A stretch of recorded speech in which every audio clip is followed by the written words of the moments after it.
አዲስ የኃይል አስተላለፍና የፖለቲካ ምዕራፍ የተጀመረበት ሁኔታ አለ። አይ ሆፕ በቅርቡም የጋራ ጥምረት መግለጫ የሚወጣበት ሁኔታም እንመለከታለን ብዬ አስባለሁና እዚህ ላይ ያለ እይታና ምልከታ ምን ይመስላል? አሁን ርዕስ የሆኑት ለምንድን ነው? በማይፈልገው መስመር ስለተገለጥን ነው። የሚፈልገው ልዩነታችንን ነበር፣ አንድ መሆን ስለጀመርን ነው። የሚፈልገው መጋጨታችንን ነበር፣ ስለተስማማን ነው።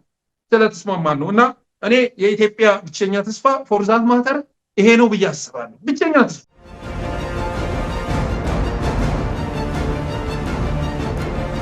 ሁሉም ክልሎች በተለይ ደግሞ የትግራይ ህዝብና የአማራ ህዝብ እያሳለፉት ያለው የታሪክ ምዕራፍ ምን ይመስላል? ትግራይና አማራ እኮ ከልማት ውጭ ብቻ አይደለም ከህይወት ውጭ እንዲሆኑ ነው የተደረገው። ኢትዮጵያ ከአብይ አህመድ በላይ ታሪካዊ ጠላት እና ካህዲ ያላት ብለው ያስባሉ? አሳይ። ኢትዮጵያ በታሪኳ እንደ አብይ አህመድ አይነት ባንዳ አይታጣቅም። ባንዳ የኢትዮጵያን ሉዓላዊነት ዳር ድንበር እየሸራረፈ የሚሸጥ የጎረቤት ሰራዊትን ራሱ ሀገር ላይ የሚያዘምት የጎረቤት ድሮን እየመጣ ኢትዮጵያ ውስጥ ደብድቦ የሚወጣበትን እድል የፈጠረ የሀገራት ቅጥረኛ ሆኖ የኢትዮጵያን ቅርሶች ሁሉን ነገር እየደመሰሰ የሚገኝ መንግስት ነው። ስለዚህ ኢትዮጵያ በታሪኳ እንደ አብይ አህመድ ያለ ጠላት እንደ አብይ አህመድ ያለ ብሔራዊ ስጋት አጋጥሟት አያውቅም።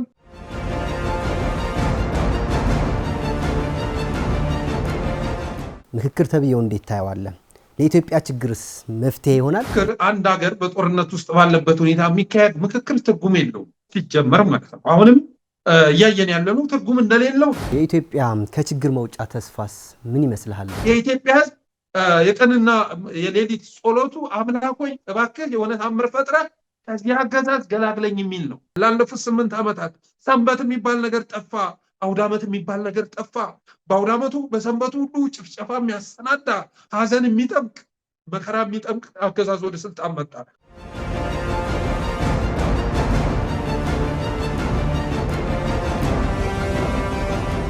ክቡራን ተመልካቾቻችን የአማርኛ ቋንቋ ወቅታዊ ጉዳዮች የምንዳስበት ሰዓት ላይ እንገኛለን።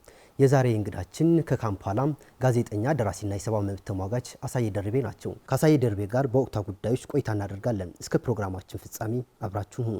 አሳየ እንኳን ደህና መጣክ ወደ ስቱዲያችን። እንኳን ደህና ቆያችሁኝ። አመሰግናለሁ። ጥሩ። እስኪ አጠቃላይ ወደ ጥያቄዎቻችን ለመግባት ያህል አሁን ስልጣን ላይ ያለው አገዛዝ የመግዣ መሩ ምን ይመስላል? በተለይም ካለፈው ጋር ሲነጻጸር ምን መሻሻሎችና ድክመቶች አሉ የሚለውን እስኪ በመጀመሪያ እናንሳ። አመሰግናለሁ።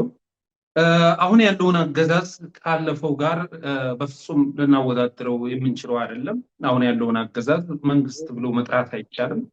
የተለያዩ መስፈርቶች ስንመዝነው የመንግስትን ባህሪ የሚያሟላ አይደለም። ለምሳሌ ያህል የሀገርን ሰላምና ደህንነት ከማስጠበቅ ረገድ ከበፊቱ ጋር ልታወዳድረው አትችልም። 27 ዓመቱም ከዛ በፊት ከነበሩ ስርዓቶችም ልታወዳድረው አትችልም። ባለፉት 27 ተብለው ሲወቀሱ በነበሩ ዓመታት አትሊስት ኢትዮጵያውያን ከጫፍ እስከ ጫፍ ተንቀሳቅሰው የሚሰሩበት ማንም ያለምንም ጠያቂ ቀንና ሌሊት እንደፈለጉ የሚንቀሳቀሱባት አገር ተፈጥራ ነበር። ህግ የሚያስከበር መንግስት ነበረ። ማንም ጉልበተኛ በየጫካው እየጠበቀ የሚያግትበት ሁኔታ አልነበረም። እኔ ፌዴራል ላይ ሰርቻለሁ፣ ኤንጂኦ መስሪያ ቤቶች ላይ ሰርቻለሁ። የአንድ ወር የጊዜ ሰሌዳ አውጥተን የመስክ ፕሮግራም አዘጋጅተን ኢትዮጵያን ሁሉንም ክልሎች በወር ውስጥ ዙረን እንድንመጣ እንችል ነበር፣ ሌሊትም ጭምር እየተጓዝን ማለት ነው። አሁን ላይ ግን ሸማቂ በየቦታው ያሰማራ፣ አጋች በየቦታው ያሰማራ መንግስት ያለበት ሁኔታ ነው ያለ። ግማሹን አባት ወርቤ ብሎ ሊጠራው ይችላል፣ ሸኔ ብሎ ሊጠራው ይችላል። ራሱ የዳቦ ስም የሚሰጣቸው ራሱ ያደራጃቸው አጋቾች አሉ። አመራሩ ጋር ተደራጅተው የሚዘርፉ ማለት ተመሳሳይ ቦታ ላይ በሳምንት 2-3 ጊዜ እገታ የሚፈጽሙ ኃይሎች አሉ። ለምሳሌ አሁን ከባህር ዳር ጎንደር ወደ አዲስ አበባ በአውሮፕላን ካልሆነ በስተቀር በተሽከርካሪ መሄድ የምትችልበት ሁኔታ የለም እና ወደ ሰሜኑ መጥቶ ብዙ ውድመት የሚፈጽመው አገዛዝ ተመሳሳይ ቦታ ላይ የሚፈጸምን እገታ ማቆም ስላቃቱ አይደለም። በተለይ ደግሞ እሱን አጣብቂኝ ውስጥ የሚከቱ ድሎች ሲመዘገቡ አማራ ምድር ላይ ጎጃም ድል ሲመዘገብ እገታው ይስፋፋል። ለምን ቢባል እነሱ ስለሚመሩት ነው። ስለዚህ ሀገርን ሰላምና ደህንነት ከማስጠበቅ ረገድ ሁለቱን ልታነጻጽራቸው አትችልም። አሁን አጋሽ የተበራከተበት አይደለም። አጋሽ አገዛዝ ወደ ስልጣን የመጣበትም ነው። በኢኮኖሚ ረገድ ብትመለከት በፊት የምንጨቃጨቅ የነበረው 2 ዲጂት ነው 1 ዲጂት ነው ያል ነበር የምንጨቃጨቀው። እድገት መኖሩን እንስማማ ነበር። ህይወታችን ላይ የተወሰነ ለውጥ ታይ ነበር። አርሶ አደሩ ማዳበሪያ ከመጠን በላይ ውሰር ተባልኩ፣ ከምፈልገው በላይ ምርጥ ዘር ውሰር ተባልኩ ያለ ነበር ቅሬታ የሚያቀርበው። አሁን ማዳበሪያ የሚያቀርብለት መንግስት አጥቷል። አሁን ያለው አገዛዝ ማዳበሪያ ማቅረብ የሚችል አይደለም። ኢንፍራስትራክቸርን ልትመለከት ትችላለህ። መንገድ፣ ድልድይ፣ ጤና ጣቢያ፣ ሆስፒታል፣ ኤፍቲሲ፣ የትምህርት ተቋማት ያንን ዘረዝር እንችላለን። የጤና ኤክስቴንሽን ሽፋን የነበረበትን ደረጃ እናስታውሳለን። ያኔ የተሰራ ጤና ጣቢያ ተብሎ ሪፖርት ይደረግ ነበር። አሁን የወደመ ጤና ጣቢያ፣ በድሮን የተመታ ትምህርት ቤት እየተባለ ሪፖርት የሚደረግበት ሀገር ተፈጥሯል። እና በየትኛውም መስፈርት ስንመለከት ይሄ አገዛዝ ከየትኛውም መንግስት ጋር ሊወዳደር የሚችል አይደለም። የመንግስትነት ለዛ የለውም። ባለፉት 27 ዓመታት የተሰሩ ትምህርት ቤቶችን በድሮን የሚያፈርስ፣ ጎጃም ብትመጣ አንድ ትምህርት ቤት የተከፈተ አታገኝም። ወሎ ብትመጣ በዚህ አገዛዝ የተመሰረተ አንድ ትምህርት ቤት አታገኝም። አንድ ጤና ጣቢያ አታገኝም። የወደሙ ጤና ጣቢያዎችን ግን ልዘረዝርልህ እችላለሁ። በድሮን የወደሙ ወደ ወታደራዊ ካምፕነት የተቀየሩ ዩኒቨርሲቲዎችን ልነግርህ እችላለሁ። ዩኒቨርሲቲ አንሰራም እያለ ሚዲያ ላይ መጥቶ የሚናገር መሪ ነው ዛሬ ወደ ስልጣን የመጣው። ዩኒቨርሲቲ አልገነባም፣ ወደፊት አያስፈልግም እያለ የሚል የማይቆጠሩ ማለህፃናቶችን ግን ገንብቻለሁ እያለ የሚያጭበረብር። ከዛ ውጭ በብዙ ነገር ስንመለከተው ካለፈው ስርዓት ጋር ልናወዳድረው የምንችል አይደለም። የአገዛዝ መርሁ ምንድን ነው ከተባለ ማደናገር ነው፣ ማምታታት ነው፣ ማጭበርበር ነው። የማደናገር ፕሪንሲፕሉ ይሄ ነው። ዋሪስ ፒስ የሚል አለ ጆርጅ ኦርዌል ማለት ነው። ጦርነት ሰላም ነው፣ ባርነት ነፃነት ነው እንደሚባለው ነው። እና ማደናገር ማጭበርበርን ፕሪንሲፕሉ ያደረገ ኢትዮጵያ ውስጥ ያለውን ጨለማ አዲስ አበባ ባለው ብልጭልጭ ላይት መጋረድ የሚፈልግ ዓለም አቀፍ ማህበረሰቡን በዛ መልክ እያምታታ የሚገኝ አዲስ አበባ ያለው የሚታዩት ብልጭልጭ ለእንትኖች ፕሮጀክቶች፣ ልማቶች የኢትዮጵያን ነባራዊ ሁኔታ የሚገልጹ አይደለም። ከአዲስ አበባ 30 ኪሎ ሜትር ወጣ ስትል በጭራሽ የምታገኘው ሌላ አትሞስፌር ነው። ሌላ ማለት ነው። በጨለማ የተዋጠ ህዝብ፣ መንግስት የጠፋው ህዝብ እየተገደለ እየታገተ ታገኛለህ። ስለዚህ የመግዣ መርሁን ማደናገርና ማጭበርበር ያደረገ አገዛዝ ወደ ስልጣን የመጣበት ነው ተብሎ ሊገለጽ ይችላል። ጥሩ። ከዚህ ጋር ተያይዞ አሳየ ሁሉም ክልሎች በተለይ ደግሞ የትግራይ ህዝብና የአማራ ህዝብ እያሳለፉት ያለው የታሪክ ምዕራፍ ምን ይመስላል? በተለይም አገዛዙ እነዚህ ክልሎች የሚመለከታቸው እንዴት ነው ማለት ይቻላል? አሳየ ትግራይና አማራ ከሌሎች በተለየ መልኩ ማለት ነው። አሁን ይሄ መንግስት የሆነ ክልል ወኪል አድርገህ ልጠቅሰው የምትችለው አይደለም። ለኦሮሚያ የምትሰጠው አይደለም፣ ለደቡብ የምትሰጠው አይደለም። አትሊስት ግን በእኛ ልክ እያወደማችሁ አይደለም፣ በእኛ ልክ እያጠፋችሁ አይደለም። ትግራይና አማራ እኮ ከልማት ውጭ ብቻ አይደለም፣ ከህይወት ውጭ እንዲሆኑ ነው የተደረገው። ዜጎች ዛሬ በገፍ የሚፈናቀሉባቸው ክልሎች መሆን ችለዋል። ከዛ ውጭ በቁማርና በወጥመድ ተተትበው የኖሩና የጥላቻ ንግግር የሚነዛባቸው ክልሎች ናቸው። ወጥመድ ተጠምዶ እርስ በርስ እንዳንግባባ፣ እንዳንነጋገር፣ አብረን እንዳንሰራ፣ አብረን እንዳንኖር በየቦታው ወጥመድ ተጠምዶልን ይህን የሚያደርገው ደግሞ መንግስት ስልጣን ላይ ያለው አገዛዝ ማለት ነው። የኛ ብለን የምንጠራው የፌዴራል አካል እነሱ እያለ ነው የሚጠራል። ትግራይና አማራን የኔ ብሎ አይደለም የሚጠራው፣ እነሱና እኛ የሚል ትርክት የሚያስፋፋ ነው። ጥላቻ የሚነዛ መንግስት ነው ወደ ስልጣን የመጣው። በአገዛዙ ሚዲያዎች፣ የመንግስት ሚዲያ ተብለው በሚጠሩ ሚዲያዎች ሳይቀር ጥላቻ እየተላለፈ ይገኛል። የፕሮስፐሪቲ ፓርቲ ወይም የፕሮስፐሪቲ ጎስፕል አዳራሾች ላይ፣ መድረኮች ላይ የሰሜኑ ዘንዶ ሲቀጠቀጥ አየሁ ይባላል። ዘንዶ የሚባለው አማራና ትግራይ ነው። ሰሜን ተብሎ የሚጠራው እንደዛ ነው።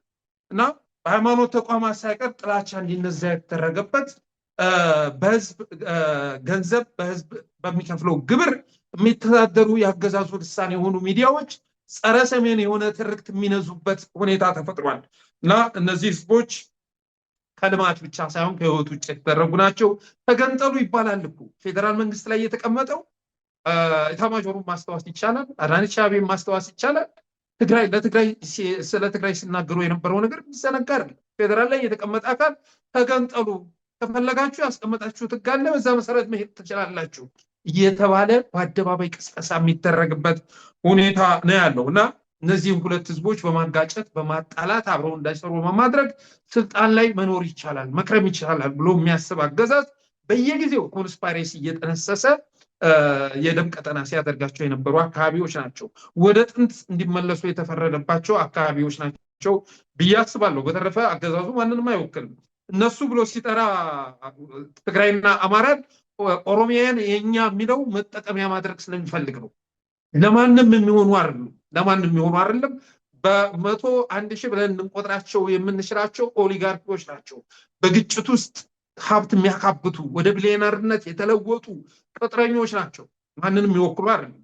እነዚህ ቅጥረኞች ደግሞ በዋናነት የመዝረፊያ የመጨፍጨፊያ ስልጣናችንን ማስከበር የምንችለው ሰሜኑን ስናጋገር ነው፣ አብረው እንዳይሰሩ ስናደርግ ነው፣ እንዳይግባቡ ስናደርግ ነው በሚል አስተሳሰብ ያለፉትን 7-8 ዓመታት በዛ መልኩ ሲያሳልፍ ነበር እና ትግራይና አማራ ከልማት ብቻ ሳይሆን ከህይወት ውጭ ከሀገር ውጭ ሆነው ከፍተኛ የሆነ ውድመት ያስተናገዱበት ጊዜ ነው ማለት ይቻላል። አሁን የተጀመረው የህዝቦች ትግል ከጫፍ ከማድረስ አንጻር የህዝቦች ግንኙነትና የድርጅቶች ያለው ጥምረት ወይም ሚና እንዴት ይገለጻል ማለት ይቻላል? የድርጅቶች ሚና ወሳኝ ነው፣ በጣም ወሳኝ ነው። እንደምታውቀው አሁን ላይ በአንድ አካባቢ ቁማር ተተብትበን በአንድ አካባቢ ቁማር ትግራይና አማራ አብረው እንዳይሰሩ አብረው እንዳይኖሩ ወጥመድ የተጠመደባቸው አካባቢዎች አሉ። እዛ አካባቢ ላይ ትኩረታችንን አድርገው ግን ለሁላችንም ማትሆን ሀገር ተፈጥራለች። ዛሬ እኮ ትግራይ እኮ ለትግራዮች የማትመቹናለች። አማራ ክልል እኮ ለአማራዎች የማይመቹናል። ዛሬ እኮ አድዋን፣ አክሱምን፣ አድግራትን፣ መቀሌን፣ ሽሬ የትግራዮች ናቸው ማለት አንችልም። ለትግራዮች የማይመቹ ነውባቸው የማያውቁት ስነ ምህዳር ተፈጥሮባቸው ሀገር ጥለው እየወጡ ይገኛሉ። ወደ አማራ ክልል ብትመጣ ዛሬ ደሴ እኮ የደሴዎች ወይም ደግሞ የአማራዎች አይደለም። ጎንደር ስትመጣ የአማራዎች አይደለም። ባህር ዳር ስትመጣ የአማራዎች የማይሆንበት ሁኔታ ተፈጥሯል። አማራ ክልል ላይ ለምሳሌ እኔ ቁጭ ብዬ አማራ ክልልን ለመከፋፈል ብንቀሳቀስ የክልል ላይ ያለው መንግስት ድጋፍ ያደርግልኛል፣ የገንዘብ ድጋፍ ያደርግልኛል። የለም አማራ የህልውና አደጋ ውስጥ ወድቋል ብዬ ደሴ ላይ ግን ቡና እየጠጣው መቀመጥ አልችልም። ወዳው ወይ ይገሉኛል ወይ ያስሩኛል። ስለዚህ ለአማራዎች የማይመች አማራ ክልል ተፈጥሯል። ጸረ አማራ የሆኑ እንቅስቃሴዎችን ማድረግ ትችላለህ። አገዛዙ አልጋ ይከራይልሃል፣ ምግብ ያቀርብልሃል፣ አበል ይከፍልሃል። እንደዚህ አይነት ስራ የምትሰራ ከሆነ ጸረ ህዝብ መስመር ውስጥ የምትሰማራ ከሆነ ከዛ ውጭ ግን ህዝብን የሚጠቅም ህልውና አደጋ ውስጥ ገብቷል፣ አገዛዙ የሚያደርጋቸውን ነገሮች የሚያጋልጡ ነገሮች እሰራለሁ ብለህ ካሰብክ ግን አማራ ክልል ላይ መቀመጥ አትችልም። ስለዚህ እንደ አጠቃላይ ስንመለከት የምንወገዛገብባቸው ቦታዎች ቢኖሩ ዛሬ ሪሊ ብትመረምረው አክሱም እኮ ለትግራዮች እኮ ምቹ ያልሆነች ከተማ ሆናለች። በድሮን እንመታ ይሆን ምን እንሆን ይሆን እየተባለ እየታሰበ ይገኛል። መቀሌ ብትመጣ አሁን ህዝቡ ተረጋግቶ እየተቀመጠ አይደለም። እንዲሰደዱ ለቀው እንዲወጡ ቅስቀሳ እየተደረገባቸው ይገኛል። ዛሬ አማራ ክልል ላይ እኮ አማራዎችን መረሸን ኖርማል ነገር ሆኗል እኮ። ሰሞኑን አይተሃል። ጉራጌ ዞን አማርኛ ተናጋሪ በመሆናቸው ብቻ ከሚኒባስ አውርደው ኮማንድ ፖስት የሚባል ረሽሟቸዋል። እንግዲህ እነዚያ ሰዎች ጠመንጃ ይዘው መኪና አስቆመው ሲዘርፉ የተገኙ አይደለም፣ ከመኪና አውርዶ ነው የረሸናቸው። ስለዚህ እንደዚህ አይነት ሁኔታ ተፈጥሯል እና ካለው ሁኔታ አንጻር ስትመለከት የህዝብ ትግል ከጫፍ ለማድረስ የህዝቦች ግንኙነትም ሆነ የድርጅቶች ሚና በጣም ከፍተኛ ነው ማለት ይቻላል። በልዩነት ውስጥ መኖር የሚፈልግ አገዛዝ ካለ መፍትሄው ምንድን ነው? አንድነት ነው። በግጭት ውስጥ መኖር የሚፈልግ አገዛዝ ካለ መፍትሄው ምንድን ነው? ሰላምና መረጋጋት ነው። አስበዋል። እስከዛሬ ቲፒኤልኤፍ ብቻውን በሚንቀሳቀስበት ሰዓት ላይ አፋብን ፋኖ ብቻውን በሚንቀሳቀስበት ሰዓት ላይ ለአገዛዙ ርዕስ አልነበሩም ነበር። አሁን ርዕስ የሆኑት ለምንድን ነው? በማይፈልገው መስመር ስለተገለጥን ነው። የሚፈልገው ልዩነታችንን ነበር፣ አንድ መሆን ስለጀመርን ነው። የሚፈልገው መጋጨታችንን ነበር፣ ስለተስማማን ነው። እና እኔ የኢትዮጵያ ብቸኛ ተስፋ ፎርዛት ማተር ይሄ ነው ብዬ አስባለሁ። ብቸኛ ተስፋ ማንም ሰው ዛሬ ማንኛውም ድርጅት ትግራዮች የፈለገ ፈርጥመው ቢወጡ ኢትዮጵያን ነፃ አውጥተው ለብቻቸው ማስተዳደር የሚችሉበት ሁኔታ ሊኖር አይችልም። ለትግል ራሱ ምቹ አይደለም። ገብቷል። እንኳን ድል አድርገህ 4 ኪሎ ላይ ተቀምጠ ምናምን ማለት ነው። እኔ ድሮ ቢሆን እንደዛ ተደርጓል ብዬ አላስብም። እና አገዛዙ በግጭት ውስጥ መኖር የሚፈልግ ነው። በልዩነት ውስጥ ተረጋግቶ መቀመጥ የሚፈልግ ነው። ያንን ነገር ማፍረስ ተችሏል ብዬ አስባለሁ። ስለዚህ የህዝብ ለህዝብ ግንኙነት በትግራይና በአማራና በኦሮሚያ መካከል በነገራችን ላይ ትግራይና አማራ ላይ ኮንሰንትሬት ሳደርግ ሌሎቹንም ባካተተ መልኩ ነው። በአማራና በኦሮሞ መካከል ልዩነት ለመፍጠር ይሞክራል። ጠቅላይ ሚኒስትሩ ያለፈውን ቃለ መጠይቅ አድርገህ ከሆነ አማርኛ አሚኮ ላይ ቀርቦ ስለ ኦሮማራ ሲወራ ነበር። ኦሮማራን ስለመመስረት ኦሮሞና አማራ የድሮ መመለስ አለበት ሲል ነበር። ለምንድን ነው ይሄን የፈለገው ብለህ ስታስብ ትግራይ ላይ ለማዝመት ነው። አማራውን ሲቀሰቅስ ነበር። እኔ በወቅቱ እንደውም እንትን ስናገር ነበር፣ ትንቢት የሚመስል ነገር ማለት ነው። አብይ አህመድ አሁን በአሚኮ ቀርቦ አማራውን አነሳስቶ ትግራይ ላይ ማዝመት ካልቻለ በቀጣይ በኦቢኤን በኩል ቀርቦ እንደገና ኦሮሞን አማራ ላይ ለማዝመት ኦሮሞን ሰሜኑ ላይ ለማዝመት እንቅስቃሴ ያደርጋል እያልኩ ስናገር ነበር። ያንን ነው ያደረገው። ስለዚህ የመግዣ መንገዱ መከፋፈል እስከሆነ ድረስ አማራጩ ደግሞ አንድ መሆን ነው። የህዝብ ለህዝብ ግንኙነትን ማጠናከር መቻል ነው። እንደ ድርጅት አብሮ መስራት መቻል ነው። አሁን ላይ ፈራ ተባ ሲሉ ይገርሙኛል። አገዛዙ ኦልሬዲ ሊቀመንበሩን ሁሉም ነገር አሳውቆ ጨርሷል። ጥምረትን በተመለከተ ማን ይመራዋል ማን እንትን ይለዋል የሚለውን ነገር እንደፈለገ እየተጠቀመበት ይገኛል። ኢትዮጵያ ለውጥ ትፈልጋለች። ኢትዮጵያ ከመጠን በላይ ተንገፍግፋለች። በዚህ አገዛዝ ተዘርፋ ባዶዋን ቀርታለች። መንቀሳቀሻ ሰላም አታለች። የሰላም ስነ ምህዳር አታለች። እንቅልፍ አታለች። ኢትዮጵያ የነፃ አውጪ ያለህ እያለች ትገኛለች። የበፊቱና አሁኑ አንድ አይደለም። አሁን ላይ የኢትዮጵያ ህዝብ የቀንና የሌሊት ጸሎቱ አምላክ ሆይ እባክህ የሆነ ታምር ፈጥረህ ከዚህ አገዛዝ ገላግለኝ የሚል ነው እና በእኔ እምነት አሁን ኢትዮጵያ ለውጥ ትፈልጋለች። እንደውም እኔ የሚገርመኝ ነገር ፍጥነት ከዚህ በላይ በፍጥነት መጓዝ ነበረብን። የሆነ ነገር ካለው አንፃር አገርን ለማፍረስ ያለውን ጉጉት ያለውን ተነሳሽነት ስትመለከት እኔ እንደውም በሚገባን ልክ ፈጥነን እየተንቀሳቀስ ነው ብዬ አላስብም። በተረፈ ግን የህዝብ ለህዝብ ግንኙነትም በድርጅቶች መካከል የሚፈጠርን ጥምረትም ኢትዮጵያን ለመታደግ ብቸኛ አማራጭ ነው ብዬ አስባለሁ። ጥሩ። ከዚህ ጋር ተያይዞ አሳየ በተለይ በአሁኑ ሰዓት አዲስ የኃይል አስተላለፍና የፖለቲካ ምዕራፍ የተጀመረበት ሁኔታ አለ። አይሆፕ በቅርቡም የጋራ ጥምረት መግለጫ የሚወጣበት ሁኔታም እንመለከታለን ብዬ አስባለሁና እዚህ ላይ ያለ እይታና ምልከታ ምን ይመስላል? ያው እንግዲህ ባለፉት ጊዜያት ከአገዛዙ ጎን የተሰለፉ ነበሩ። ነገሮችን ማምታታት የሚችልበት ሁኔታ ተፈጥሮ ነበር አብይ አህመድ ማለት ነው እና በነገራችን ላይ እስካሁን ያሳለፍናቸው 7-8 ዓመታት መታለፍ የነበረባቸው ሂደቶች ነበሩ። ትናንት ለምሳሌ ብሔር ብሔረሰቦችን አሰልፎ ትግራይ ላይ ማዝመት ችሎ ነበር። የተሰራ ትርክት ነበር። አብይ አህመድ በዚህ ልክ ድፋይን አልተደረገም ነበር። ማንነቱ አልታወቀም ነበር። ህዝብ ይቅርና ወደ ስልጣን ያመጡት ሰዎች እንኳ ህዋቶችም ጭምር ማለት ነው አብይ በደንብ አውቀውታል ብዬ አላሰብም። ቢያውቁት ኑሮ ወደ ስልጣን አያመጡትም ነበር የሚል አመለካከት አለኝ። እነሱን አጭበርብሮ እንደመጣ ሁሉ ህዝብን ማጭበርበር ተሳክቶልን ነበር። ኢትዮጵያን ለመታደግ የሚሞክር መስሎ መታየት ችሎ ነበር። ቲፒኤልኤፍ በአገር አፍራሽነት መክሰስ ችሎ ነበር። ያ ፍሬ አፍርቶለት ስለነበረ የተለያዩ ኃይሎችን አንቀሳቅሶ ትግራይ ላይ ማዝመት ችሎ ነበር። አሁን እነዚህ ኃይሎች በሙሉ ግን ከአብይ አህመድ ርቀዋል። ከአብይ አህመድ መራቅ ብቻ ሳይሆን የጋራ ጥምረት እየፈጠሩ ይገኛሉ። ይሄ የሆነበት ለምንድን ነው ከተባለ መሪ የለሽ ስለሆነ ነው። መሪ የሌለው ስለሆነ፣ ከፋፋይ ስለሆነ፣ ደም አፋሳሽነቱ ስለታወቀ፣ አገር አፍራሽነቱ ስለታወቀ፣ የኪራይ ሰብሳቢዎች ቡድን መሆኑ ስለታወቀ ብልጽግናን የምገልጸው እንደዛ ነው። ብልጽግና ርዕዮተ ዓለም ያለው ሀገር የማስተዳደር ፍላጎት ያለው መንግስት አይደለም። የፈለገ ብትደግፍ ብልጽግና መንግስት ልታደርገው አትችልም። ብልጽግና ስልጣንን የሚፈልገው ለምንድን ነው ከተባለ ለዝርፊያ ነው የሚፈልገው፣ ለግጭት ነው የሚፈልገው። የሚፈልጋቸውን የግል ጥቅሞቹን የቡድን ጥቅሞቹን በቅጥረኝነትም ማሳካት የሚፈልጋቸውን ነገሮች ለማሟላት ነው ስልጣንን የሚፈልገው። ከዛ ውጭ ግን ሀገር የማስተዳደር ኢንተረስት ያለው መንግስት ነው ተብሎ ሊገለጽ የሚችል አይደለም። ስለዚህ መሪ የለሽነቱን፣ ከፋፋይነቱን፣ ለማፋሳሽነቱን፣ አገር አፍራሽነቱን በመረዳት እርቀውታል። እነዚህ ኃይሎች ሁሉ እርቀውታል። በየተራ ማውደም የሚፈልግ መሆኑን ስለተረዱ ፈረቃ እኮ አውጥቶልናል። ትግራይን እስከዚህ ከመታ ነው ይበቃል። ትግራይን በደንብ አድርገን መተነዋል። አሁን ደግሞ ትግራዮች ጋር እንናገርና አማራን እንበለው እያለ ፕሮግራም ያወጣል። ሲዳማን አወደመ፣ ከዛ ወደ ሶማሌ ሄደ፣ ከዛ ወደ ትግራይ መጣ፣ አሁን አማራ ላይ ደረሰ። ቀጣይ ደግሞ ኤርትራ እያለ ሱዳን ገብቶ እያተራመሰ ይገኛል። የደም ቀጠና ያላደረገው እኮ አካባቢ ልታገኝ አትችልም። ስለዚህ ይህንን በመረዳታቸው የተነሳ ህዝቦችን በማጋጨት ማዕድን የሚሸጥ ወታደር የሚሸጥ ግድብ የሚሸጥ አገር የሚሸጥ አገዛዝ መሆኑ በመታወቁ የተነሳ አሁን ላይ ሁሉም እየታገሉት ይገኛሉ። በነገራችን ላይ የአባይን ግድብ ራሱ አሁን ላይ ስልጣኑን ለማትረፍ አሳልፎ ለመስጠት እየተዘጋጀ ይገኛል። ስልጣኑን ለማትረፍ ግብፅ መታ የአባይን ግድብ እንድትቆጣጠረው የውሃ ፍሰቱን እንዲቆጣጠሩ አሁን ለመፈረም ተዘጋጅቷል። በዛ ምትክ ደግሞ ከምዕራቡ ዓለም ጋር ተነጋግሮ ከሌም በአሸባሪ ፈረጁልኝ፣ እነዚህን አጥፉልኝ፣ አገር ውስጥ ያሉ አማጽያንን የሚጠፉበትን እድል ፍጠሩልኝ እንጂ እኔ አባይን በተመለከተ የምትፈልጉትን ነገር ለማሟላት ዝግጁ ነኝ በማለት አባይንም ለጨረታ አውጥቶታል እና አገራችንንም ሽጧታል። አንዳንድ አካባቢዎች የተሸጡበት ሁኔታ ተፈጥሯል። ኢትዮጵያ አሁን መንግስት አላት ማለት አንችልም። ሉዓላዊነት ያላት ሀገርና ልንል አንችልም።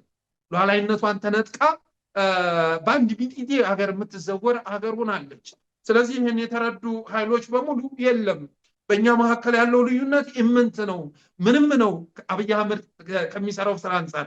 ስለዚህ ያለንን ልዩነት በንግግር መፍታት እንችላለን ብለው ተነጋግረው አገርን ለማትረፍና ይህን አገዛዝ ለማስወገድ እየተንቀሳቀሱ ይገኛል።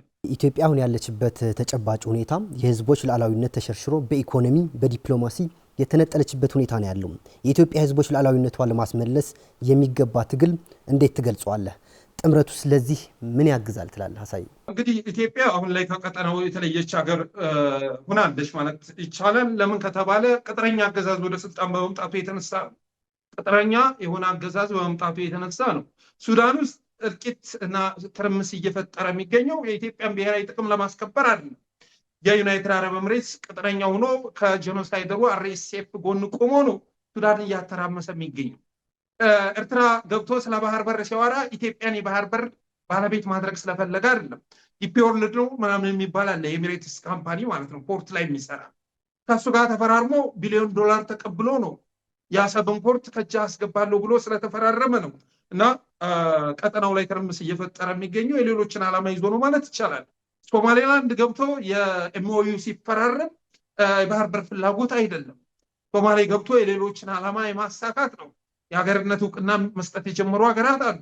ስለዚህ ያንን ቀዳዳ ፍጠር ተብሎ እንደዚሁ በቅጥረኝነት ስለተሰማራ ነው ማለት ይቻላል። በተረፈ ኢትዮጵያ ማለት በአለፉት ዘመናት ቀጠናውን የምታረጋጋ ሀገር ነበረች።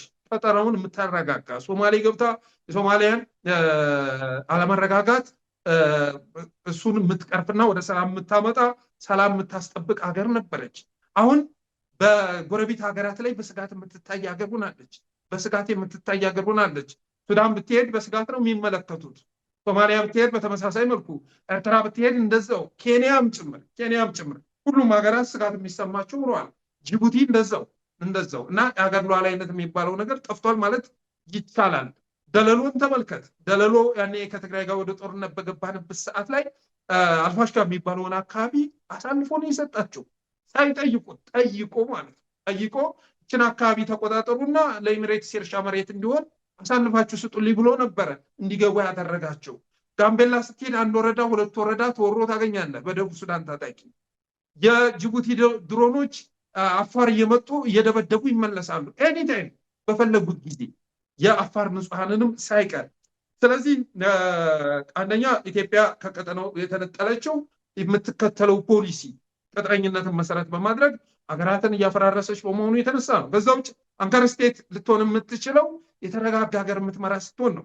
ውስጥ በጦርነት እየታመሰ በግጭት እየተራመሰ ቀጠናው ላይ ሚና ሊኖር አይችልም እና አሁን ስልጣን ላይ ያለው አገዛዝ እንደ ኢትዮጵያ ብቻ ሳይሆን እንደ ምስራቅ አፍሪካ እንደ ቀጠና በአፍሪካም ደረጃ ማለት ነው ግጭት ቀስቃሽ በጦርነት ውስጥ መኖር የሚፈልግ ቅጥረኛ የሆነ አገዛዝ መምጣቱ የታወቀበት ነው። ስለዚህ ይህን ቅጥረኛ አገዛዝ ለማስወገድ ደግሞ ትብብር ወሳኝ ነው። ትብብር ወሳኝ ያደረገው ለምንድን ነው?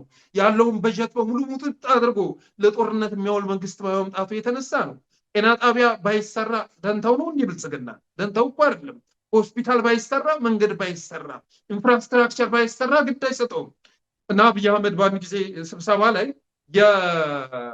የካፒታል ፕሮጀክትን ካፒታል ኮስትን አዙረን ወደ 10 ቢሊዮን ዶላር አስፈላጊ ከሆነ እኮ ለጦርነት እንጠቀምበታለን በማለት ተናግሮ ነበር። አሁን ተግባራዊ አድርጎታል። ስለዚህ የኢትዮጵያን ዓመታዊ በጀት በሙሉ ከዘርፊያ የተረፈውን የጦር መሳሪያ መግዣ ማድረግ ችሏል። ከዛ ውጭ ወጣቶችን ደግሞ በየቦታው እያፈሰ ይገኛል። በየቦታው አሁን አዲስ አበባ በመላው መሀል ሀገር ሳይቀር ማለት ነው አፈሳ የተጧጧፈበት ሁኔታ ተከስቷል። ትግራይ አፈሳ ስለተጧጧፈ የአዲስ አበባ ዩኒቨርሲቲ ተማሪዎች እዚህ ካምፓስ ውስጥ ክረምቱን ማሳለፍ ትችላላችሁ ከፈለጋችሁ የሚል ማስታወቂያ ለጠፈ። በማግስቱ ግን የወጣቶችን አንገት ኮሌታ እየጨመደደ ሲያፍስ የተገኘው ራሱ ነው እና ከዛ በፊት ግን የትግራይ ተወላጆች ወደ ክልላችሁ ትሄዱ ስለምትታፈሱ እዚህ ክረምቱ የሚል ፕሮፓጋንዳ ከነዛ በኋላ በሰፊው ወጣቶችን እያፈሰ ይገኛል። ስለዚህ እንደዚህ ያለን አገዛዝ ደግሞ ያለውን በጀት በአጠቃላይ ለጦርነት መዋል የሚፈልግ ያለው ወጣት ካለን 120-130 ሚሊዮን 3 ሚሊዮን 4 ሚሊዮን በየአመቱ ብናዘምት እያለ የሚናገር መንግስት ባለበት ሁኔታ ይሄን ለማስወገድ ትብብር ወሳኝ ነው ብዬ አስባለሁ። አንድነት ወሳኝ ነው ብዬ አስባለሁ። አሁን ባለው ጂኦፖለቲካ አሰላለፍ በምስራቅ አፍሪካ ኢትዮጵያ ለብቻዋ የተነጠለችበት ሁኔታ ነው ያለው። ምክንያቱ ምንድን ነው ይላሉ አሳይ? የራሱን አንደኛ የራሷን ሰላም ማስፈን ያልቻለች ሀገር በመሆኗ የተነሳ ነው። ሁለተኛ ደግሞ ቀጠናው ውስጥ ገብታ የምትጠነስሳቸውን ነገሮች የተናገርኩት ነው። ሱዳንም ስትገባ ገብቶ ግጭት እየጠመቀ ይገኛል። ሶማሊያ ገብቶ ኤምኦዩ ተፈራርሟል። በተመሳሳይ መልኩ ኤርትራ ስትመጣ ባህር በር በሚል አስተሳሰብ እየበጠበጠ ይገኛል። ስለዚህ ስጋት ትሬት ሆኖ ስለተከሰተ ከቀጠናው አለመነጠል አይችልም ነበር። የብልጽግና ፋሽስታዊ አገዛዝ ከሀገር ውስጥ አልፎ ከጎረቤት ሀገሮችም ጭምርን እንዳደጋ እየታየ ነው ያለው። አገዛዙ ለመገርሰስ እነዚህ ሀገሮች ምን ሚና ሊኖራቸው ይችላል? ጦርነቱ በአጭር እንዲቋጭ ትብብሩ ምን መምሰል አለበት? እኔም ማምነው በሀገራዊ ኃይል ነው። ትብብር የሚያደርጉ ሊኖሩ ይችላሉ። ምክንያቱም አሁን ኢትዮጵያ ውስጥ ያለውን አገዛዝ ራሱን ችሎ የሚንቀሳቀስ ልንልም እንችሎ አይደለም። ባንዳ የሆነ አገዛዝ ነው፣ ቅጥረኛ ነው ብያለሁ። ከሱ ጀርባ የምናገኘው የኤሚሬትስ ሰዎችን ነው የምናገኘው። ስለዚህ ቅጥረኛ እንደመሆኑ መጠን ይሄ አገዛዝ የሚያገኘው የጦር መሳሪያ ድጋፍ አለው። የሀገር ውስጥ ኃይሎችም ከሌሎች ድጋፍ የሚያገኙበት ሁኔታ ሊፈጠር ይችላል። በዋናነት ግን ይሄን አገዛዝ ሀገራዊ ኃይሎችን በመጠቀም ማስወገድ ይቻላል ብዬ አምናለሁ። ወታደር የሌለው መንግስት ነው አሁን ያለው መንግስት ስርዓት። ወታደር አለው ማለት አይቻልም። ምክንያቱም ወታደር ከምንም በላይ ጉልበቱ ምንድነው ከተባለ ዓላማው ነው፣ የሚዋጋለት ዓላማ ነው። የሚዋጋለት ዓላማ የሌለው ሰራዊት የፈለገ ዘመናዊ መሳሪያ ብታስታጥቀው ድል ሊያስጨብጥህ አይችልም። ከዛ ውጭ ህዝብ ከማን ጋር ያለው? ህዝብ አሁን ከመንግስት ጋር አይደለም ማስተላለፉ፣ ነፃ ውጭ እየጠበቀ ነው። እባክህ የትኛው ውጫዊ ኃይል እንኳ ገብቶ አሁን ላይ የሆነ ነገር ቢያደርግ ከአብይ የማይሻል የለም ብሎ የሚቀበል ህዝብ ተፈጥሯል። በእርግጥም እንደዛ ነው። ትናንትና ጣሊያኖች መጥተው በነበረው ሰዓት ላይ የመርዝ ጋዝ ሲደፉ ነበር አርበኞች ላይ፣ ህዝብ ላይ አይደለም። በዋናነት አርበኞች ላይ ነበር ሲደፉ የነበረው። አብይ አህመድ ንጹሐን ላይ የመርዝ ጋዝ እየነሰነሰ ይገኛል። ባዮሎጂካል ዊፐን ሳይቀር አማራ ምድር ላይ እየተጠቀመ ይገኛል። ግን አማራ ክልል ላይ ያለው ብአዴን የሚባለው ተላላኪ ምስለኔ ቡድን ነገሮችን ስለሚያድበሰብሳቸው በድሮን ጥቃት እየተባለ ይዘገባል እንጂ ያልተሞከረ መሳሪያ የለም። ትግራይ ላይ በተመሳሳይ መልኩ የድሮን ጥቃት ከፈጸሙ በኋላ ያንን ጥቃት ፈጸምን ማለቱ አልበቃቸው ብሎ በኤአይ ጭምር ቪዲዮዎችን እያቀናበሩ መኪኖች ሲቃጠሉ ምን ሲሉ ከሌሎች ሀገራት ጭምር እያመጡ ይኸው ትግራይ ላይ እየፈጸምነው እያለ ፕሮፓጋንዳ የሚሰራ መንግስት ተፈጥሯል። በጣም አሳፋሪ የሆነ መንግስት ማለት ነው። በድሮን መጥቶ ደብድቦ የቴክኖሎጂ አቅማችን እዚህ ላይ ደርሷል እያለ የሚያቀራራ መንግስት፣ ባዮሎጂካል ዊፐን ተጠቅሞ እዚህ ደረጃ ደርሰናል፣ እሱም ሰው እየገደለ እንደሆነ አይደለም የቴክኖሎጂ ተጠቃሚ እንደሆነ አድርጎ ፕሮፓጋንዳ የሚነዛ በጣም መንግስት ለመባል የማይበቃ ስርዓት ወደ ስልጣን በመምጣቱ የተነሳ ይህን ለማስወገድ በሀገራዊ ኃይሎች መካከል ትብብር ከተደረገ በቂ ነው ብዬ አስባለሁ። ሌሎች ሀገሮች የራሳቸው ኢንተረስት አላቸው። ሱዳን ውስጥ እኮ ሰራዊት ጭምር አሰማርቶ ደም እያፈሰሰ ይገኛል። ኩርሙክ ላይ ዛሬ ከባድ ውጊያ እየተደረገ ይገኛል። ኩርሙክ ላይ በአርኤስኤፍ ዛሬ ጀኖሳይድ ጭምር ፈጽሟል የሚል መረጃ ሶሻል ሚዲያ ላይ እያየው ይገኛለሁ። ከአርኤስኤፍ ጀርባ ከመሐመድ ሀምዳን ደገሎ ጀርባ ያለው ማን ነው ከተባለ አብይ ነው። ከአብይ ጀርባ ማን ነው? ኤሚሬትስ ናቸው። መሐመድ ቢን ዛይድ ነው ያለው። ስለዚህ ይህን አገዛዝ ለማስወገድ ውጫዊ ድጋፍ በተወሰነ መልኩ ሊደረግ ይችላል። በዋናነት ግን እኔ ተስፋ የማደርገው አገራዊ ኃይሎች ተባብረው ይህን አገዛዝ ያስወግዱታል ብዬ ነው እምነት ማሳድረው። የአገዛዙ የሶሻል ሚዲያ እና የሚዲያ አጠቃቀም ምን ይመስላል? በተለይም የኢትዮጵያ ታሪካዊ ጠላቶች በሚባሉ ፕሮፓጋንዳዎች ሲነዙ ይደመጣሉ። ዓላማው ምንድን ነው? ኢትዮጵያ ከአብይ አህመድ በላይ ታሪካዊ ጠላት እና ከሃዲ ያላት ብለው ያስባሉ? አሳይ። አገዛዙ የሶሻል ሚዲያ አጠቃቀም በእጅጉ አሳፋሪ ነው። እኔ እሱ የሚለጥፋቸውን በኤአይ ሰርቶ ጀኔሬት አድርጎ የሚለጥፋቸውን ኢሜጆች እኔ ፌስቡክ ገጽ ላይ ልለጥፋቸው አልችልም፣ እንደ ግለሰብ ማለት ነው። በጣም አሳፋሪ የወረደ የትግራይ መሪዎችን እንዴት እያደረገ እያቀናበረ እንደሚለጥፍ ይታወቃል። ትናንትና እንደውም ምን አንድ ፖስት ፌስቡክ ላይ ያጋራው ለምንድነው ቀንድ ማታደርግበት የዶክተር ደብረጽዮንን የሌሎችንም አመራሮች እንዴት እያደረጉ እንደሚያቀናብሩ እሳት ከጀርባ ያነዳሉ፣ ሰንሰለት አንገታቸው ላይ ያንጠለጥላሉ። ምስሉ በጣም አስፈሪ እንዲሆንላችሁ ቀንድ ነገር ብታደርጉበት፣ ጥፍርም ነገር ብትጨምሩበት ማለት ይሄ ከመንግስት የሚጠበቅ ነገር አይደለም። በጣም አሳፋሪ ነው። የአይ ኢሜጆችን ልትጠቀም ትችላለህ። በዛ ደረጃ ግን ኖርማል ኢሜጅ ብትጠቀም ምንድን ነው ችግሩ? ይሄ የሚያሳየው የሰዎቹ የአስተሳሰብ ደረጃ ምን ያህል የወረዱ ሰዎች ሚዲያዎችን እየመሯቸው እንደሚገኝ ነው። ኢቲቪ የሚባለው ዋልታ የሚባለው ውስጣቸው ያለውን ቁጣ መደበቅ የማይችሉ እንደዛ ነገር በማድረግ አሁን እርስ በርስ እንኳ በግለሰቦች መካከል አንዱ የሌላውን በአይ አቀናብሮ ብሽሽቅ ሲሰራ የምታይበት ሁኔታ የለም። እነዚህ ሰዎች ግን እንደዛ እያደረጉ ይገኛሉ። ቀጣይነት የሌላቸው ፕሮፓጋንዳዎችን ታያለ። ማታ ላይ ለምሳሌ ጠቅላይ ሚኒስትሩ ያፈረሱት ጥምረት የሚል ፕሮፓጋንዳ ሲነዛ ታዳምጣለህ። የቱ ነው የፈረሰው ጥምረት? ጠቅላይ ሚኒስትሩ ያፈረሰው የቱ ነው እያልክ ብቻ ግን እንደዛ ተብሎ ሲወራ ትሰማለህ። ጠዋት ስትነሳ ደግሞ ግብፅ የመሰረተችው ጥምረት ተብሎ ሌላ ፕሮፓጋንዳ፣ ሌላ ከማታው ጋር የሚያፈራርስ ሀሳብ ሲያንሸራሽሩ ታያለህ። እና ይህንን ስትመለከት ሰዎቹ ፕሮፓጋንዳ መስራት እንዳልቻሉ ትረዳለህ። አቅማቸው እንደተሟጠጠ የጦር ሜዳ አቅማቸው ብቻ ሳይሆን የፕሮፓጋንዳ አቅማቸው ምን ያህል እንደወረደ የሚያሳይ ነው። ገብተህ ኮሜንት ላይ ብትመለከት ብልጽግና ካደራጀው የሳይበር አርሚ በስተቀር አብዛኛው ሰው እፍረቱን ነው የሚገልጸው። እንዴት እንዲህ አይነት ነገር ፎቶ ይለጠፋል?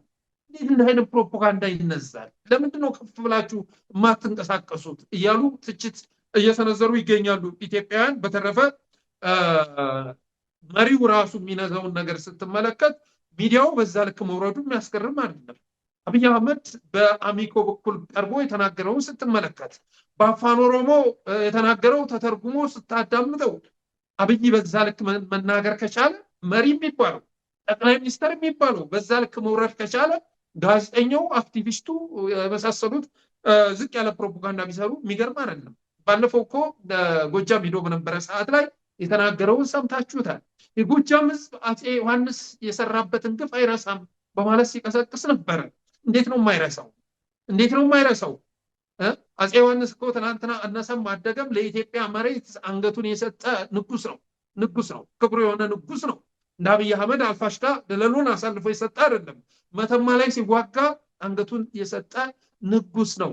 እና የአማራ ህዝብ የማይረሳው በአብይ አህመድ ዘመን የተፈጸመበትን ነው። ይሄ በታሪክ ተነግሮት አይደለም፣ በትርክት ተነግሮት አይደለም፣ በአይኑ አይቶት በጆሮ አዳምጦት ወገኖቹ የእሳት አረር ሲደፋባቸው ጎጃም ላይ ባለፈው ሲተኮስ የነበረውን መሳሪያ ይታችሁታል፣ በቪዲዮ ተቀርጾ ማለት ነው።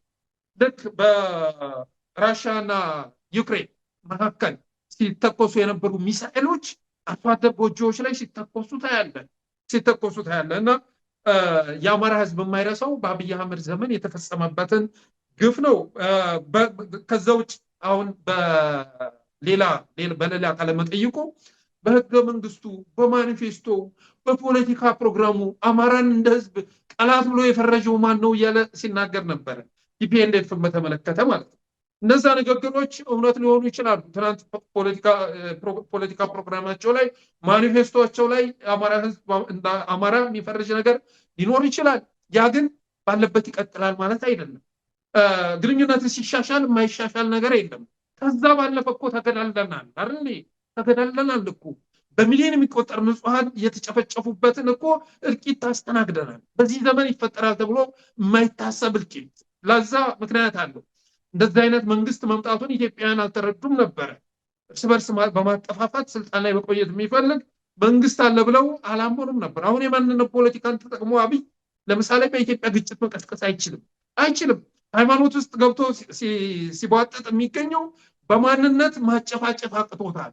ብዙ ቦታዎች ላይ ሴራ ቢጠምቅም በስማም ብለህ ረደው ምናምን እያሉ የሚቀጥሉ ማለት ነው። ለምሳሌ በስላም ብለህ ረደው የሚል ቪዲዮ ልከውልን ያውቃሉ። ያን የተለቀቀው ለምንድን ነው?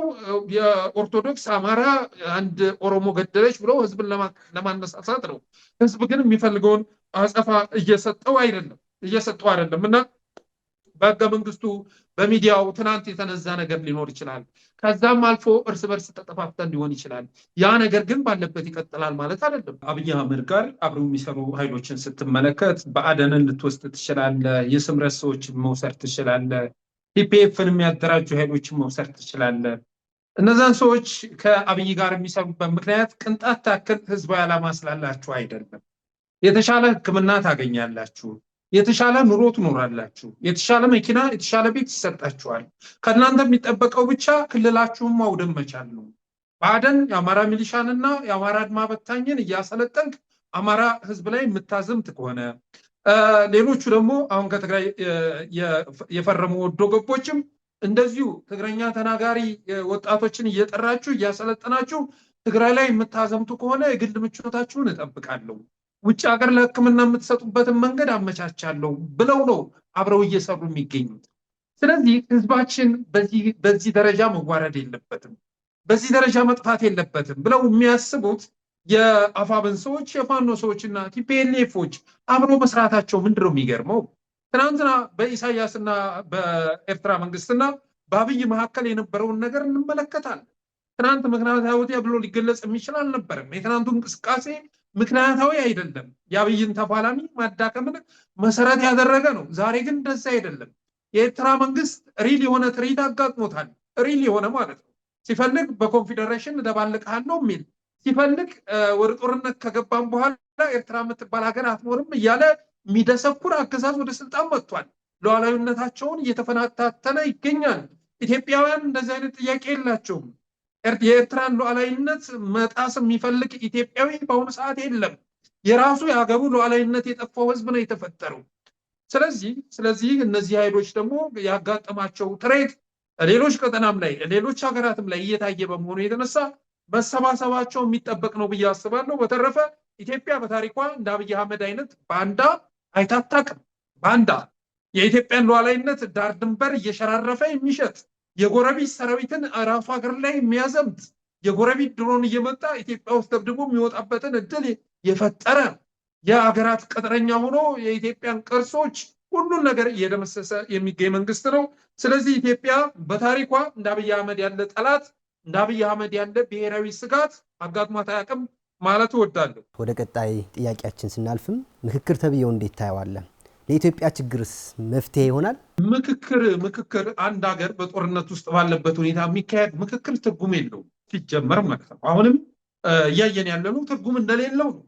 ትናንትና ለምሳሌ ወያኔ ህወሓት ወደ ስልጣን ሲመጣ ይዞት የመጣው ህገ መንግስት ብሔርን መሰረት ያደረገ ህገ መንግስት ሲባል ነበር። ይኸው አጥቅቀውት ወጥተዋል እኮ።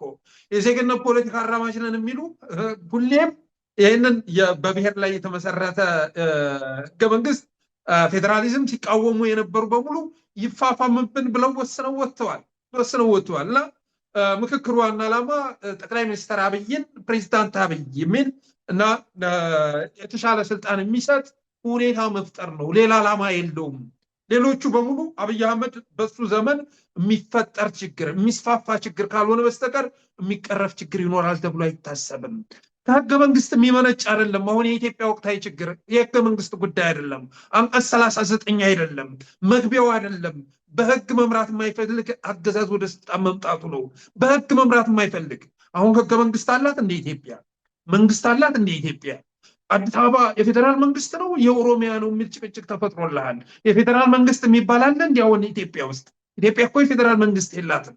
ሲፈልግ የክልል ጭንቅላት ይዞ ክልል ውስጥ እየሄደም ይወሸቅ፣ ሲፈልግ ሃይማኖት ውስጥ ገብቶ የሚያቀነቅን ቅጥረኛ የሆነ መንግስት ነው ያለ። የፌዴራል መንግስት ብለህ ልጠራው የምትችለው አይደለም እና ይሄ በሆነበት ሁኔታ የሚደረግ ምክክር ለውጥ ያመጣል ተብሎ አይታሰብም። የዜግነት ፖለቲካ አቀንቃኝ የሚባሉት ሀሳዊ ኢትዮጵያኒስቶች አሉ። በምክክር ችግራችንን እንፈታለን እያሉ ሲደሰኩሩ የነበሩ ነበሩ። አሁን ላይ ግን መግለጫ ሁሉ እያወጡ ይገኛሉ። የአብን የሚባል አለ፣ የአብይ ብልጽግና ንቅናቄ የሚባል አብን የሚባል ድርጅት አለ። እኔ ይህን ሁሉ ባርነት ከዚህ በላይ መሸከም አልቻልኩም። አሁን ወደ ስልጣን የመጣው አገዛዝ ባሪያ ለመሆን እንኳን የሚፈቅድ አይደለም።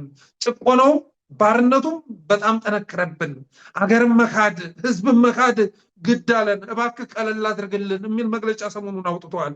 ቀለል አድርግልን እባክህ። ሁሉም የምታመጣው አጀንዳ ከህዝብ የሚነጥል ሆነ፣ ከህዝብ እንድንተፋ የሚያደርግ ሆነ።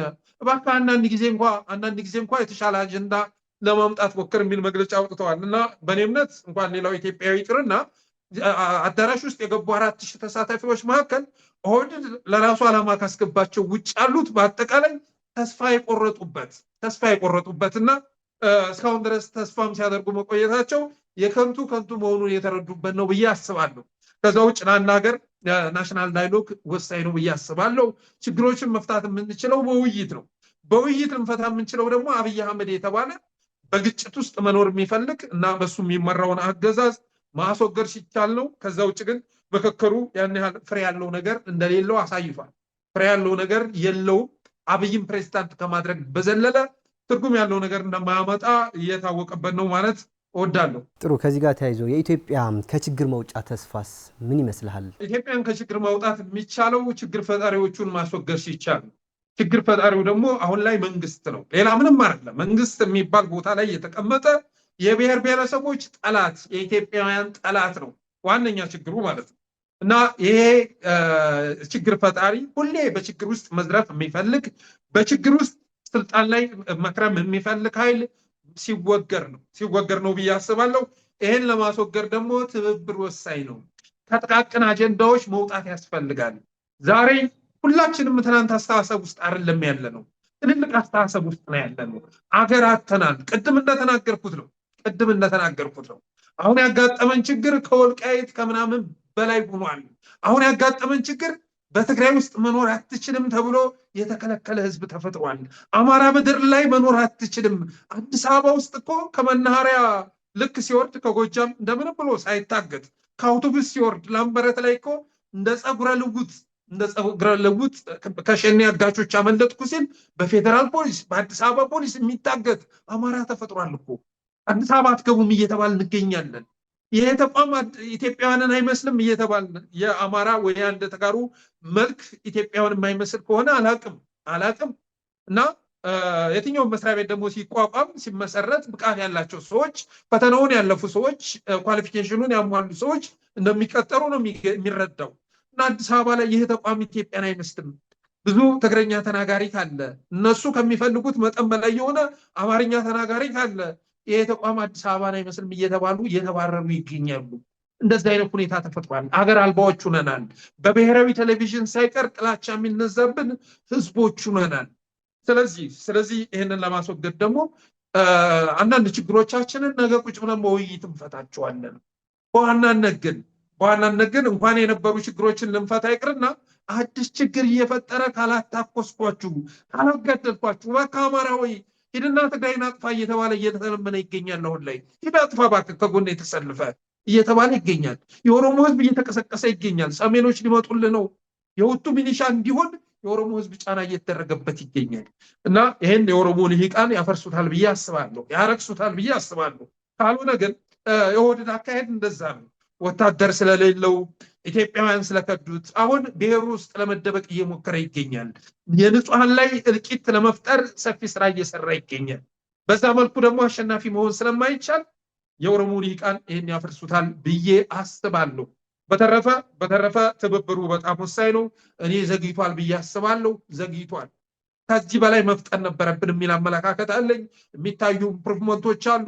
ትናንትና ምናልባትም እኔ በትግራይ ቲቪ የሚቀርቡ ነገሮችን እኔ በጦርነት ሰዓት ላይ ስንተች የነበርን ሰዎች ነን።